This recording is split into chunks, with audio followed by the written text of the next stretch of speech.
Aqui tem um teólogo, gente. Aí o Igor, que é teólogo, e o pessoal aqui gosta de estudar muito. E nível intelectual lá em cima, pessoal graduado, com mestrado. Não é fácil falar para esse público, né, Daniel? Não é fácil. Mas é um privilégio muito grande. Eu estou muito feliz de ter sido escolhida para passar essa mensagem para vocês. Um peso, como eu falei, dessa responsabilidade. E eu queria começar orando. Senhor, aqui está parte dos teus filhinhos. Vem falar com a gente através desse salmo escrito por Davi, teu servo. Em nome de Jesus. Amém. Gente, eu vou primeiro ler esse salmo, porque é um salmo pequeno, apenas 6 versículos. E aí depois a gente vai verso a verso, tá certo?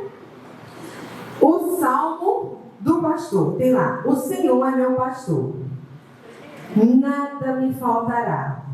Ele me faz repousar em pastos verdejantes.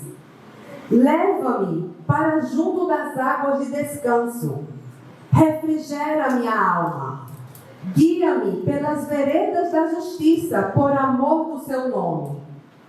Ainda que eu ande pelo vale da sombra da morte, não temerei mal algum, porque tu estás comigo. O teu bordão e o teu cajado me consolam. Prepara-me uma mesa na presença dos meus adversários. Unge-me a cabeça com óleo, o meu cálice transborda. Bondade e misericórdia certamente me seguirão todos os dias da minha vida, e habitarei na casa do Senhor para todo sempre. Assim termina o salmo mais famoso da Bíblia. Muitas canções, a gente vê esse salmo em camisas, em outdoors, em muito lugar. Mas eu tenho uma coisa aqui para falar para vocês. Esse salmo é bonito, mas ele só se torna impactante quando a gente vai lá para o Oriente Médio e começa a estudar a profissão do pastor e estudar sobre a ovinocultura. Aí você entende a profundidade desse texto. E foi isso que eu fiz. Eu estudei sobre ovelha, viu, gente, esses últimos tempos aí. Estudei sobre ovinocultura, criação, extração de lã, muita coisa, principalmente como era no tempo bíblico. E essa profissão, gente, de pastor, eu quero primeiro falar um pouco sobre a profissão de pastor. Não é o pastor aqui, o líder espiritual, não, é o pastor de ovelhas. Era uma profissão que não tinha status, mas era uma profissão grandiosa, que requeria muito espírito de abnegação, muito amor, muita doação. Gente, quanto mais eu estudava sobre essa profissão, eu ficava assim, meu Deus do céu. Se eu fosse um pastor, agora voltando para o líder espiritual, que tem esse título de pastor, quando alguém me chamasse assim, pastor, eu tremia nas bases. Porque, rapaz, é forte esse título. É séria a coisa. É grande a responsabilidade. Não é para qualquer um não esse título. Toda vez que a gente chamar assim, pastor, um líder espiritual, o peso da responsabilidade deve brilhar na mente dele, se ele estudou sobre essa profissão. Porque, eu vou explicar para vocês. Quando você vê lá, primeiro, essa criação de ovelhas, retratada aí na Bíblia, era a típica que até hoje é feita pelos povos beduínos. E é uma criação feita para a extração da lã e não para o abate. Então essas ovelhas, elas são criadas com todo carinho, com todo mimo, gente, como um pet. Quem aqui tem pet, imagina. Então, o pastor, ele cria aquele vínculo com a sua ovelha. E você sempre vê ali entre os povos beduínos, e desde aquela época bíblica, um mais velho, um senhor de idade, e um jovenzinho, cuidando das ovelhas. Por que isso?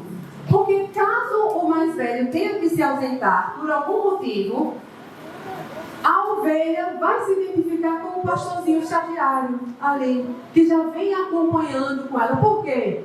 Porque a ovelha, ela não aceita bem a troca de pastores. Ela se recusa, inclusive, a beber água, a comer. Tem ovelhas que morrem de depressão nessa troca de pastores. Então, as ovelhas, elas são vendidas em fase adulta. Porque ela não aceita o novo dono, a não ser que seja para o abate. Mas se for para a extração de lã, ela tem que ser vendida ainda filhote, pequena. Porque a ovelha, ela se identifica com a voz do pastor, com o cheiro do pastor. E ela não aceita bem o novo dono. Quando a gente vai estudando sobre as ovelhas, a gente vai entendendo tantas outras passagens da Bíblia, como por exemplo João capítulo 10. Ninguém dá para entender João capítulo 10 se não estudou sobre as ovelhas. Olha lá o que tem em João capítulo 10.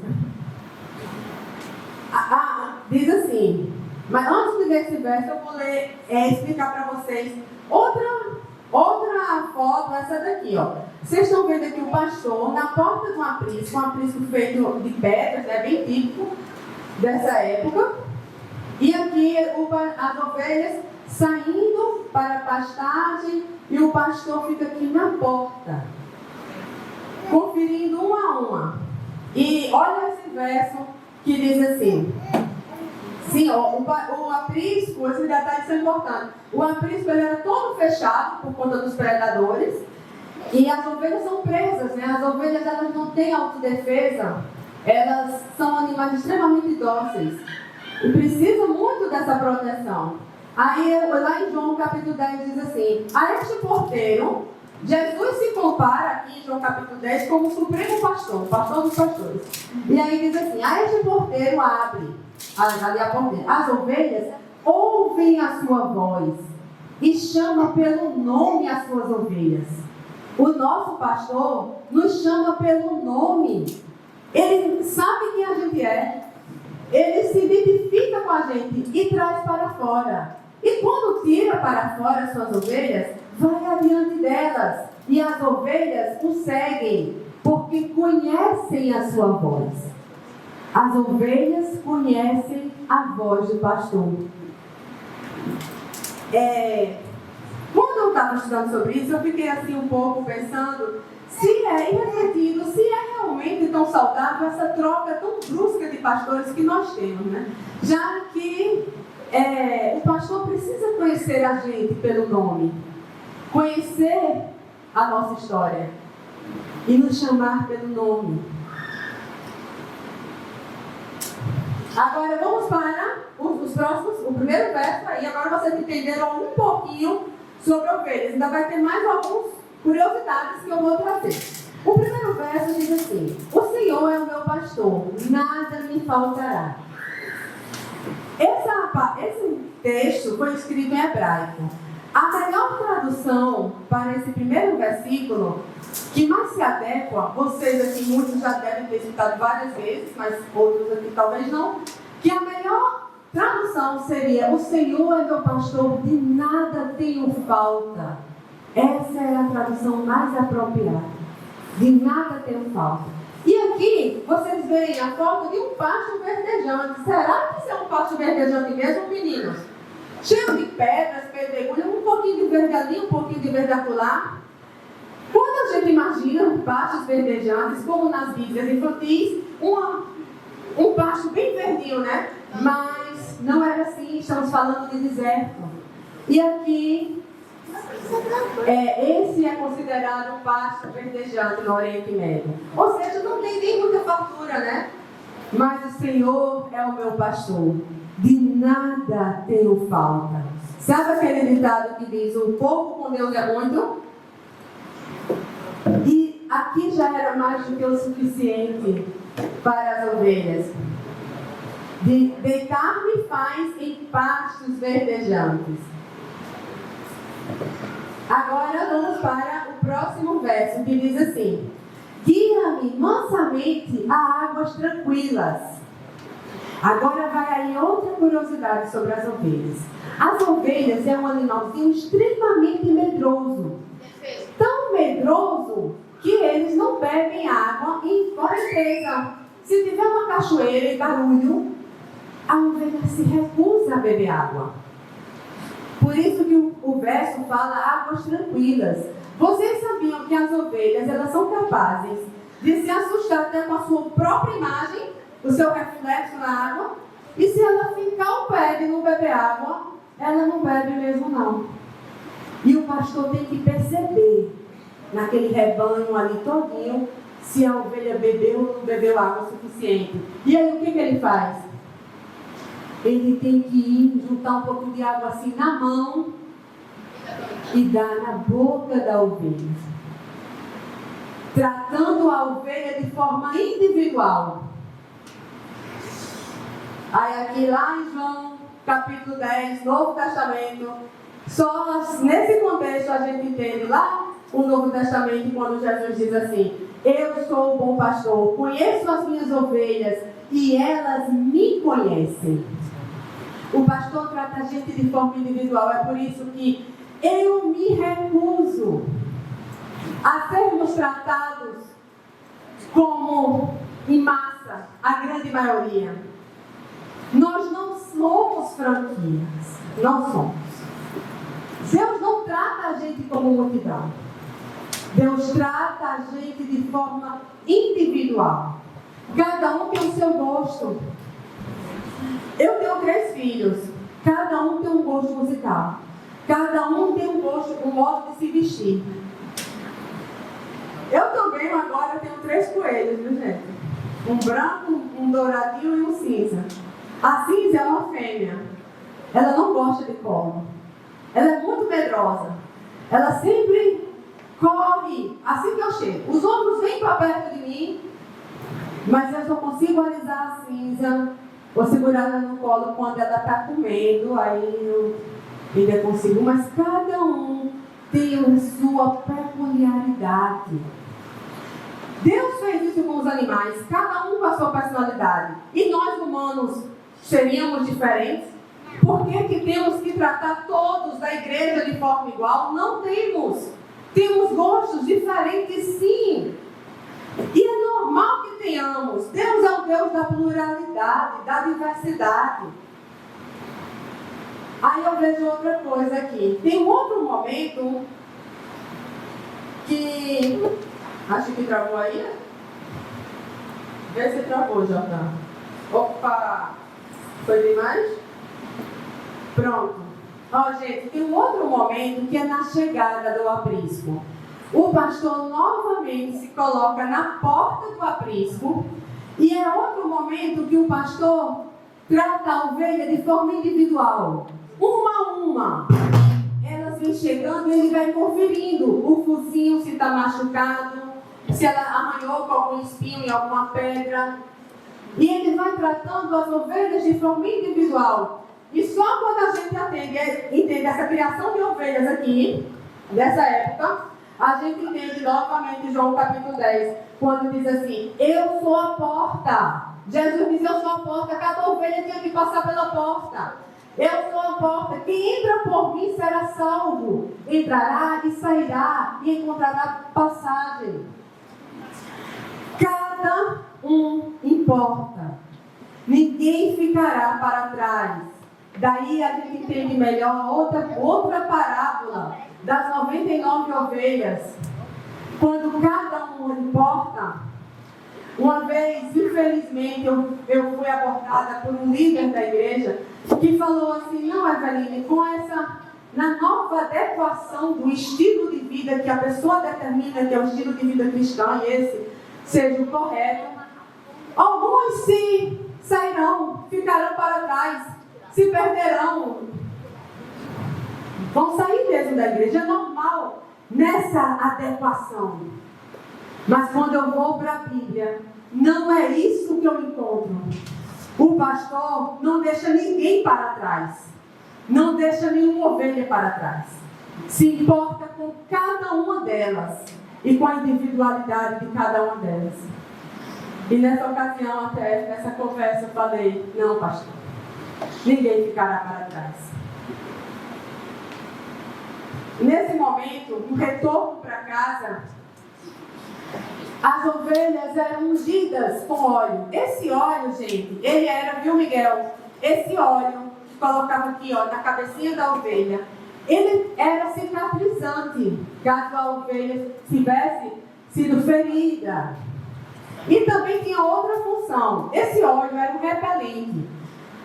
Tinha umas moscas no deserto que elas vêm e punham ovos na orelha, nas narinas, na parte úmida das ovelhas. E esses ovos causavam uma doença, que as ovelhas ficavam com muita dor. E como se a ovelha estivesse doida, ela ficava correndo e batendo com a cabeça contra a pedra, porque ela estava com muita dor. E aí, vocês vão entender aí esse verso. Quando diz assim: unge-lhes a cabeça com óleo. O óleo, nesse sentido de ovelha, tinha essa função. A função cicatrizante. A função que agora eu estou protegida pelo meu pastor. Agora vai dar tudo certo. E também vocês sabem que o óleo, na Bíblia, a unção, é símbolo também do Espírito Santo. Então tem esses dois significados, conforme a gente vai ver. E aqui tem o versículo 3. Olha o que diz o versículo 3. Refrigera minha alma. Guia-me pelas veredas da justiça, por amor do teu nome. Vocês estão vendo aqui uma ovelhinha melada de lama? Sim. Às vezes a ovelha se melava de lama. E essa lama, ela endurecia a lã, o pelo, e a ovelha ficava difícil de respirar. Quando o pastor achava a água ficava, ela lavava ali a lã e a ovelha se sentia refrigerada.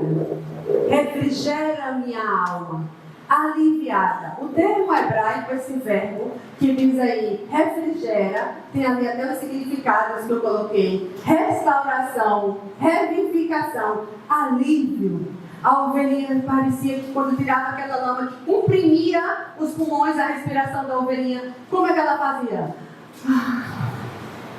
Agora ela podia respirar. Refrigera-me a alma. É o significado que Deus dá alívio ao cansado. Você já se sentiu assim, aquela opressão, aquele peso, um monte de problema na sua cabeça, nos seus ombros? Já sentiu assim? Você tem um pastor que alivia, que refrigera a nossa alma. E aqui, gente, Opa!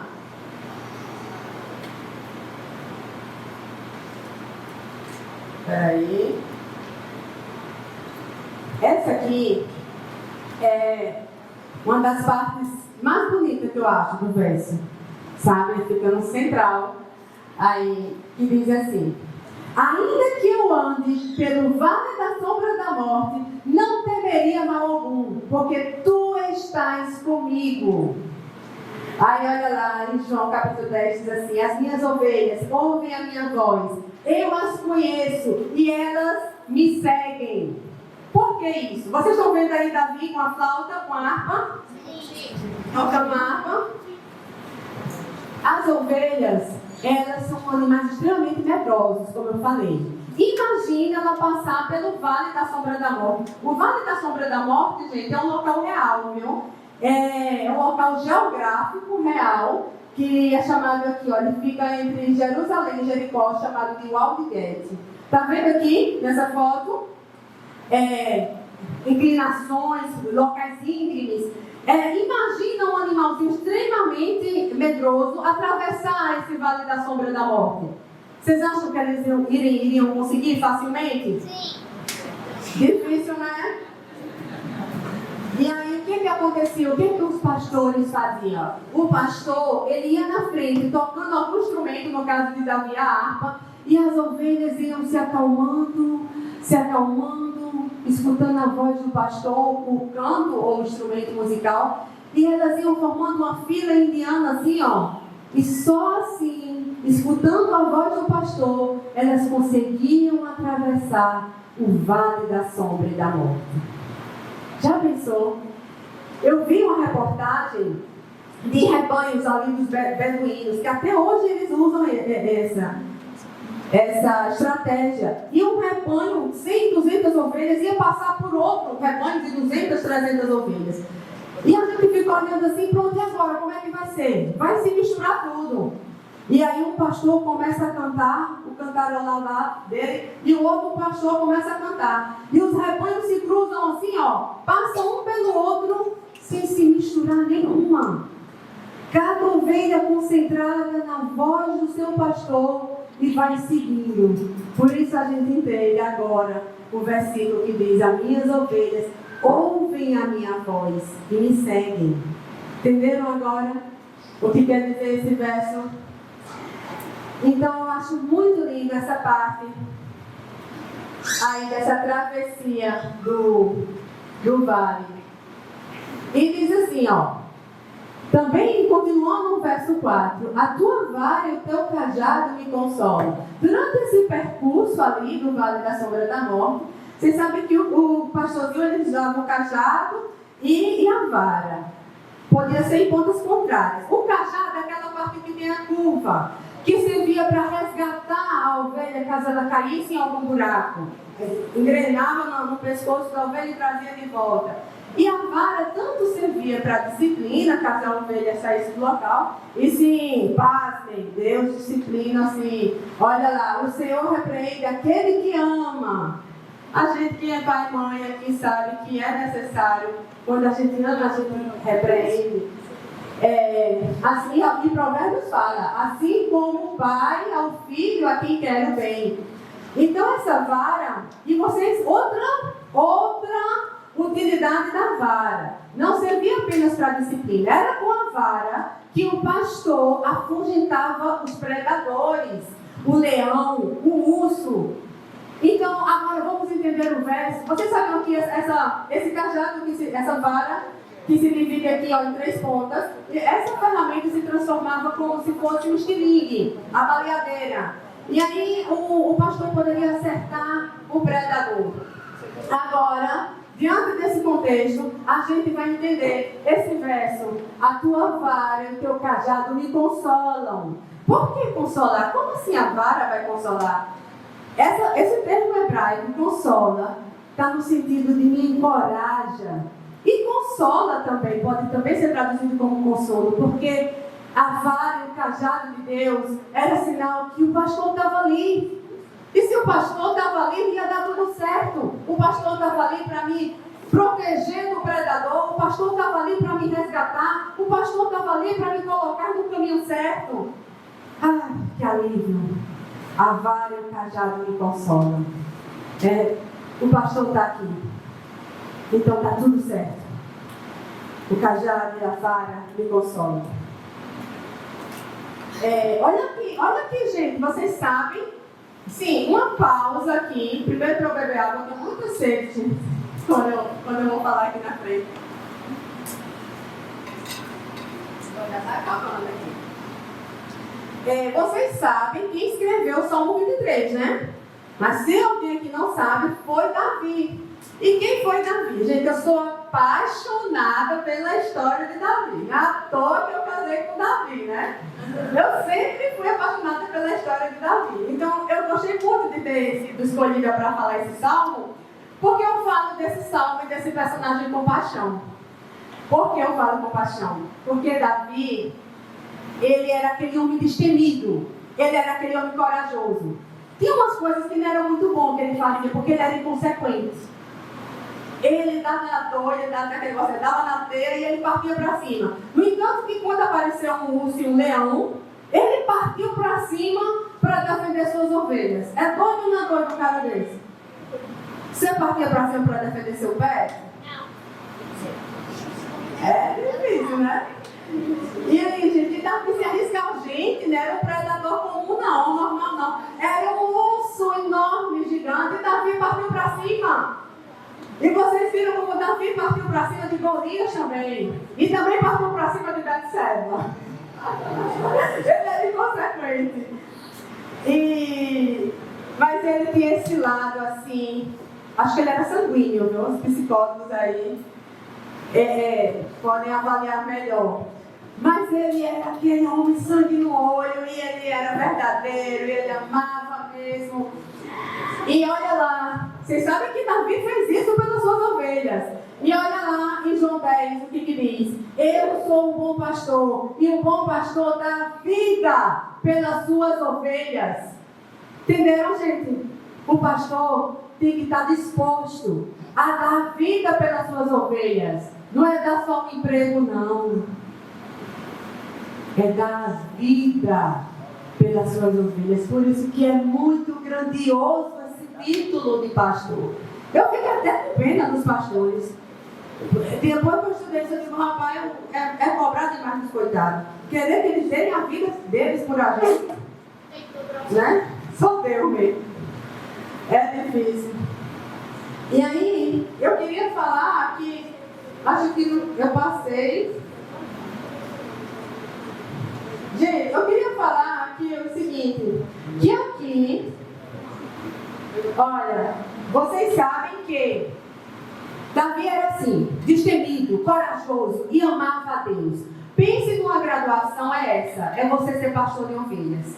Moisés, ele foi para o deserto, passou 40 anos lá, cuidando de ovelhas, para aprender a ser um líder. Davi também passou grande parte da sua vida como pastor para aprender a ser um líder. Porque é uma profissão que você ensina, que você aprende a amar. E o espírito de abnegação.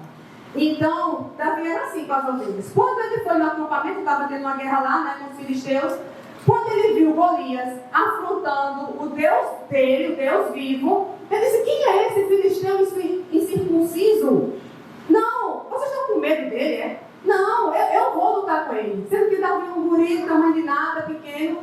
O rei disse, você vai, o rei Saul, eu vou. Bota aqui essas armaduras. Quando botaram as armaduras em Davi não conseguiu nem andar. Davi disse, gente, tira esses troços aqui de mim, eu não preciso desse não. Aí tirou e ele foi do jeito que ele estava. Ele foi com a funda, você sabe que os pastores tinham grandes habilidades em atirar com a funda, uma alta pontaria, eles treinavam isso desde menininho. E Davi acertou a pedra na testa do soldado, do inimigo filisteu, Golias faleceu. E depois desse grande feito, Davi virou celebridade. O rei ficou boquiaberto com a coragem daquele menino. Davi era um pastorzinho de ovelha desconhecido, ele não queria virar celebridade, talvez. Ele estava na vida mansa, tranquila, lá nos pastos verdejantes. Mas de repente, Davi vira celebridade, pessoal. E Davi volta para Israel aclamado, todo mundo aplaudindo. E aquela honraria toda a Davi, o que aconteceu? Saul, o rei, ficou com ciúmes.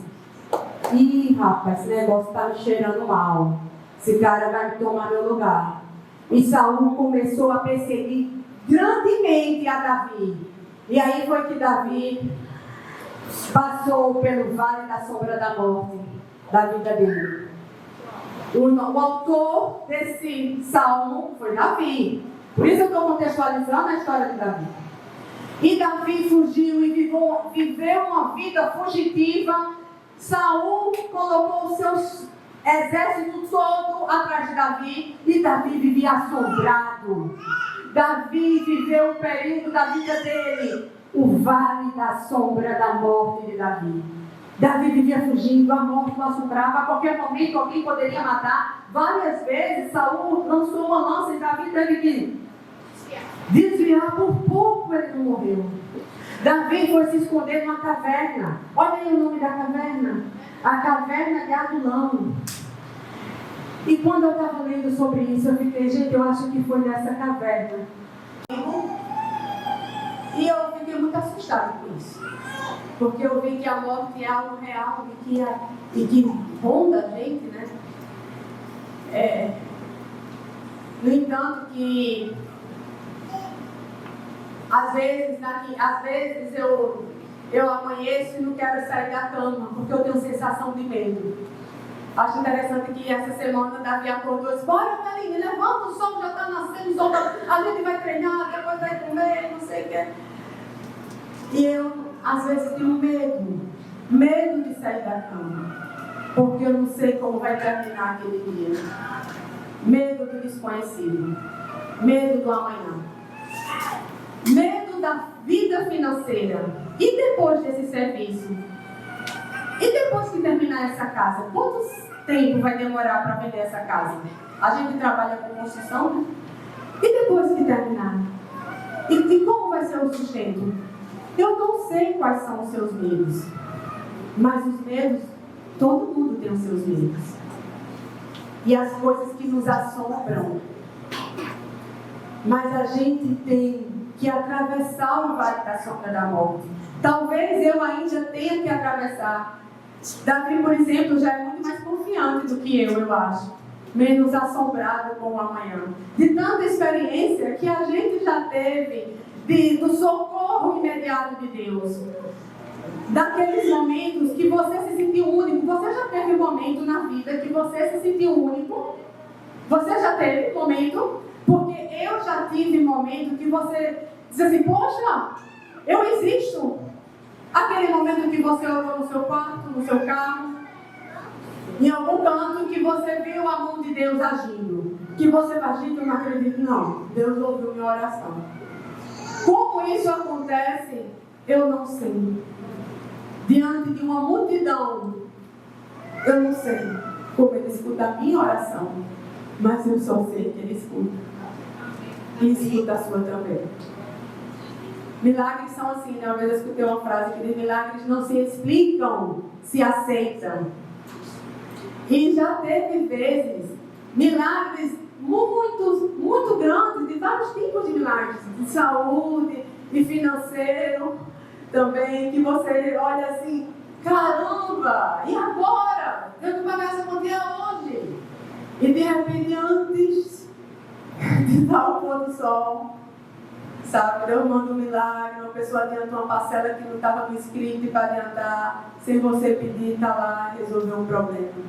Que você orou, confiou. E tantas vezes Deus nos livrou assim. Muitas vezes os amigos mais próximos sabem disso. Das vezes como as casas foram vendidas no momento exato. De tantas coisas que você, caramba! Como foi isso? E devido a tantas vezes esse socorro, Davi talvez já é mais confiante, mas eu sou ovelha teimosa, a incrédula. Eu dei agora. E por isso eu ainda tenho tantos medos. Mas o que eu tenho que aprender junto com vocês é que o vale da sombra da morte tem que ser atravessado por a gente não pode parar lá. Vocês sabiam que esse momento de luto, por exemplo, tem gente que para naquele momento de luto, porque acha que aquele momento de luto e a sofrência, eu digo assim, pela perda de alguém mesmo, parece que eu tenho que viver sim esse sofrimento, porque esse luto é o único elo que me liga à pessoa que faleceu. Então eu tenho que viver nessa sofrência. Sendo que o vale da sombra da morte, a gente não tem que parar nele, a gente tem que atravessar. Tem que atravessar o vale, a gente tem que sair. Porque, olha lá, aqui ó. Olha o que diz, Davi que escreveu também. O Salmo 30, verso 5, diz assim: o choro pode durar uma noite, mas a alegria vem pela manhã. Temos que atravessar o vale. Davi saiu da caverna, gente. Vocês sabem a história. Saul morreu e Davi virou rei de Israel. E quando Davi virou rei, será que foi nesse momento que ele escreveu os últimos versos do Salmo 23? Que diz assim: prepara-me uma mesa perante mim, na presença dos meus inimigos. Unge-me a cabeça com óleo e o meu cálice transborda. Era abundância agora. Gente, Davi, um pastor de ovelhas, gente, como é que pode? Como é que pode? Esse pessoal, esse exército estava me perseguindo, os meus inimigos, e agora eu sou rei. Um banquete preparado para mim, na presença dos meus inimigos. Davi ainda estava sem entender. Unge-me a cabeça. Agora, eu estou protegido, eu sou ungido de Deus. Davi se lembrou, Davi tinha sido ungido ainda adolescente ali. E ele se lembrou quando as ovelhas eram ungidas. Elas estavam protegidas das moscas. Passou. Sabe que quando passa o remédio que a mãe disse para o filho, vai passar? Quando Davi colocava ali um óleo na cabeça das ovelhas, vai sarar. E Davi diz assim, unge-me a cabeça com óleo, agora eu estou saindo da caverna. Eu fui ungido. Eu estou saindo. Esse vale da sombra da morte ficou para trás, vai passar. E Davi escreveu nesse sentido aí, não no sentido de soberba, sabe? Olha aí, estou com um banquete aqui agora, ó, na presença dos meus adversários. Não foi assim não. Foi assim, gente, como é que pode eu ser uma ovelha? Prepara-me uma mesa perante meus inimigos. Quem eram os inimigos das ovelhas? Os predadores. E aí, quando voltava para casa, o que tinha esperando as ovelhas? Um banquete, porque era a última refeição delas. Depois de uma longa jornada, atravessando o deserto, de volta para casa. E vocês precisam ver a alegria das ovelhas chegando ao aprisco. Elas berram, elas pulam, porque está chegando em casa. Eu estou voltando para casa.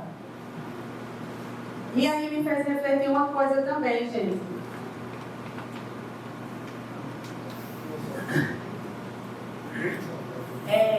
Como a gente deve tratar as pessoas a quem a gente pastoreia. Gente, eu vivo dizendo aqui na igreja que somos pastores uns dos outros. Isso aqui não é coisa da doida de Eveline vir mandando dizer que a gente é pastor, não. Isso é real. Deus disse isso. Olha aqui, João 1 Pedro, capítulo 5. O que Deus fala? Apacentai o rebanho de Deus que está entre vós. Quem é para apacentar? Depois você tem o capítulo todo. Apacentai o rebanho de Deus que está entre vós. Nós temos que cuidar uns dos outros. Por isso estamos aqui em comunidade. E aqui como igreja. Porque a gente precisa ajudar um ao outro a atravessar o vale da sombra da morte. E aqui, vocês sabem, né, que a minha cara, a mesa entre amigos, como um banquete, como a gente deve tratar aqueles a quem a gente cuida, como que devemos tratar. E aí, ó, unge-me a cabeça com óleo. Vocês já viram eu já expliquei esse verso. Travou aqui. Sim, tem um detalhe sobre isso, gente. No Antigo Testamento, apenas os reis e os profetas, sacerdotes, eram ungidos. Quando Davi recebe a unção, ele recebe também um propósito. Eu agora tenho um propósito, eu sou ungido de Deus. A minha vida ganha um novo significado. Por isso ele fala, unge-me a cabeça com óleo. Ele se lembra da unção. Da vida dele tem um propósito. E todos nós somos ungidos de Deus. Antes era só o sacerdote. Mas eu vou mostrar para vocês aqui, ó. A palavra Cristo significa ungido. Depois de Cristo, todos, como eu grifei aí, ó. Todos os que cremos nele somos ungidos, pois recebemos sua justiça. Olha lá, 1 João capítulo 2. Mas vocês não são assim, pois o Santo lhes deu a unção. O Santo nos deu a unção. Somos todos ungidos de Deus. E eu quero que você, todos vocês conhecem a verdade, por isso todos vocês são ungidos de Deus. Eu quero que vocês saiam daqui nessa manhã dizendo assim, eu sou ungido de Deus. Eu tenho um propósito na vida. A minha vida tem um significado. E eu estou protegida por Deus. Foi assim que Davi saiu da caverna, lembrando da unção dele. E olha, o meu cálice transborda. era muita graça e bênção imerecida, o meu cálice transborda. Gente, esse final do Salmo 23 faz uma alusão, uma conexão direta com Apocalipse 21. São os mesmos termos usados. Em Apocalipse 21, quando fala que habitaremos para sempre com o Senhor. Do mesmo modo, termina o Salmo 23. E vocês têm que ler isso aqui comigo. Ele enxugará de seus olhos toda lágrima, e não haverá mais morte, nem haverá mais pranto, nem lamento, nem dor, porque já as primeiras coisas são passadas. E diz assim, isso aqui eu repeti várias vezes, né? Olha lá as ovelhas voltando para casa, felizes da vida.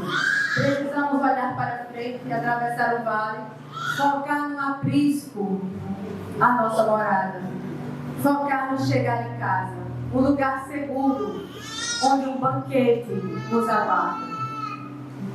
Olha o que diz em Apocalipse 19, diz assim, e o anjo me disse, escreva, disse para João, escreva, felizes os convidados para o banquete do casamento do Cordeiro. E acrescentou, estas são as palavras verdadeiras de Deus. Escreve aí.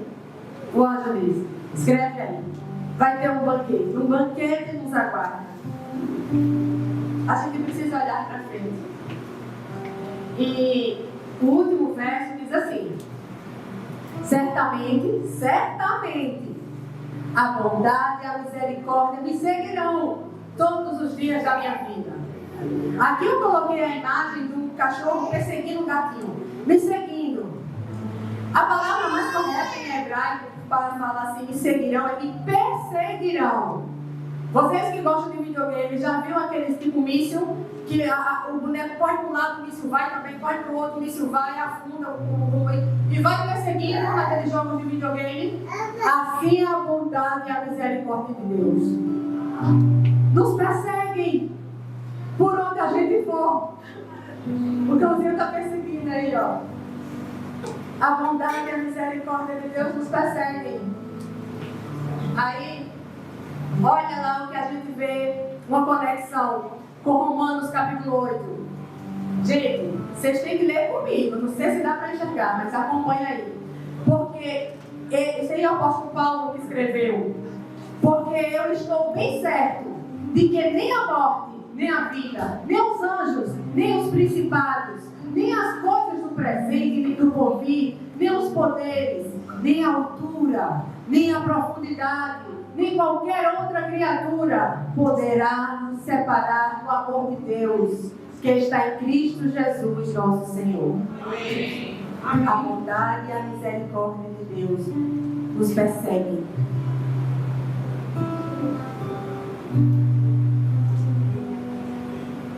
Opa! E o verso diz assim, né? E habitarei na casa do Senhor para todo sempre.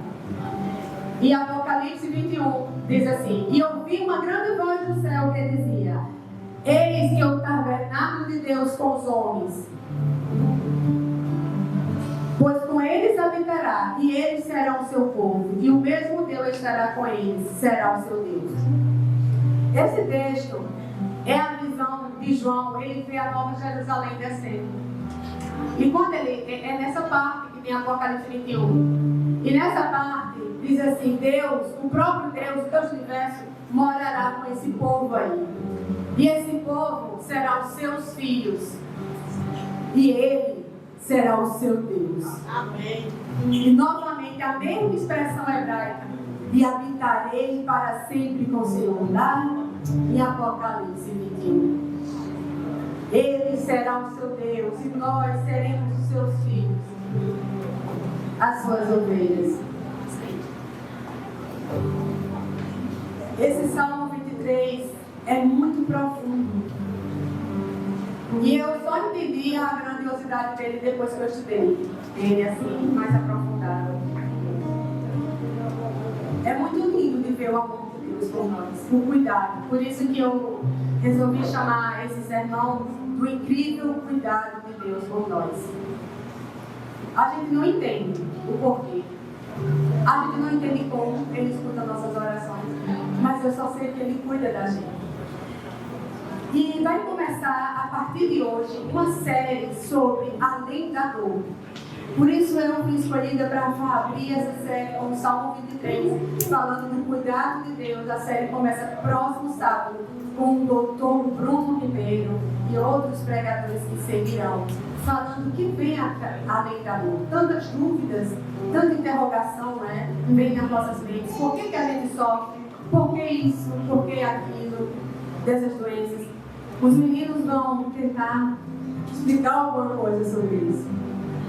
Mas a minha parte hoje é dizer para você que Deus cuida da gente. Amém. E que Ele é o nosso pastor. De nada teremos falta. E que mesmo que a gente ande pelo vale da sombra da morte, Tu estarás comigo. E talvez a gente tenha que repetir isso 300 mil vezes. Tu estarás comigo. E com essa certeza eu queria que a gente saísse feliz daqui, porque não é para qualquer um ter um pastor desse, não. Não é verdade?